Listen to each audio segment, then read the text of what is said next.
Tu aimes les voyages? Les croisières? Tu es un cinéphile aguerri? Ou simplement un aventurier à tes heures perdues? Ça te dirait de plonger au fond de l'Atlantique visiter le Titanic? Oui, le vrai Titanic. Bon, je te préviens d'avance, il va te falloir beaucoup, mais alors beaucoup de thunes. Bon, je vais t'expliquer tout ça. Générique.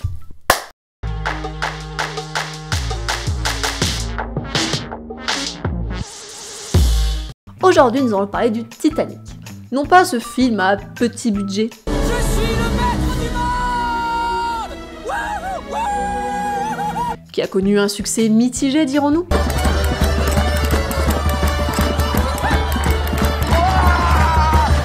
Non, nous allons parler du vrai Titanic, ce paquebot de 270 mètres de long qui a sombré dans l'Atlantique dans la nuit du 14 au 15 avril 1912. Eh bien désormais, il est possible de le visiter. Enfin, plus ou moins. Oui, la société Ocean Gate Expedition a mis en vente des tickets pour se rendre sur le site de l'épave du Titanic, et donc permettre à 9 privilégiés de s'approcher au plus près de ce mythique bateau. Ce sera en plus les premières expéditions depuis 15 ans.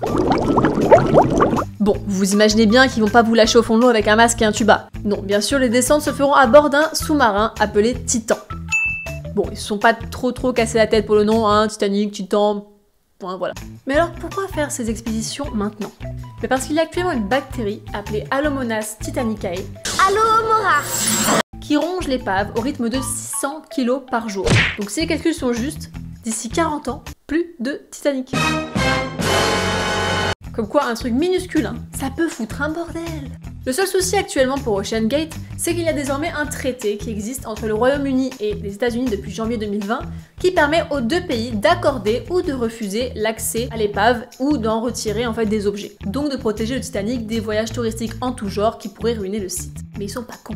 Ils sont pas cons chez Ocean Gate. Ils ont trouvé une parade. L'aspect scientifique de la chose. Du tourisme? Ah non. Faire de l'argent? Nous? Ah non, vous êtes pas du tout, non, nous on fait ça pour la science, monsieur. Effectivement, la raison de ces voyages, c'est de créer des modèles 3D de l'épave, de récolter des données et des images pour les études scientifiques, et de documenter la faune et la flore présentes sur l'épave. Ouais. Mais alors, qui pourra faire ces expéditions?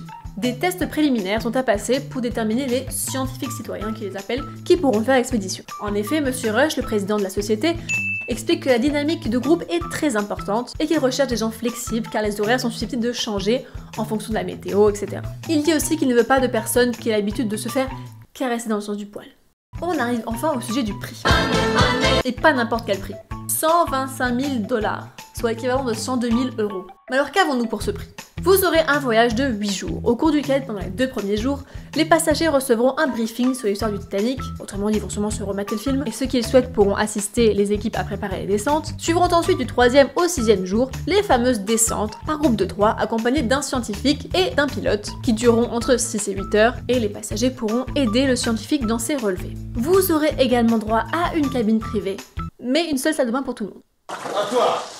Non, messieurs, moi c'était pas la peine. J'ai pris un bain il y a 2 mois dans la rivière. J'ai fini mon lavement, tu peux y aller. Vous pourrez aussi piloter le sous-marin, qui a, je cite, des manettes de PlayStation. Ce détail me tue. Bref, le seul souci, c'est que vous verrez pas grand-chose. Voire rien du tout en fait. Ça va être tout noir. La gueule. Parce qu'à cette profondeur, et malgré les puissants projecteurs du sous-marin, l'eau est très sombre et il y a un tas de micro-organismes. Donc en gros, c'est noir quoi. Donc si je résume, pour 125 000 $, tu vas partager une salle de bain avec des inconnus pendant 8 jours, tu vas descendre à 3800 mètres pour voir que dalle, tu vas laisser conduire le sous-marin dans lequel tu es par des gens qui n'ont jamais touché un sous-marin de leur vie, et en plus de ça tu vas bosser. C'est un super bon plan. Ah, j'ai oublié de mentionner un détail, petit détail. C'est pas son premier essai en fait à Monsieur Rush. Non, il y a déjà 2 essais qui ont raté. Ouais. En 2018, lors d'essais aux Bahamas, son sous-marin a été touché par la foudre, ce qui a détruit le système électrique. La foudre. Et en 2019, il y a eu un souci avec le vaisseau mère qui devait transporter l'équipage et le matériel. Donc là, mon gars, si t'as pas compris que le dessin il te dit « n'y va pas », je sais pas ce qu'il faut te dire de plus. Mais pas de souci. Et pour vous le prouver, je vais finir avec une citation de Monsieur Rush. Les gens ont tendance à penser qu'un sous-marin c'est effrayant.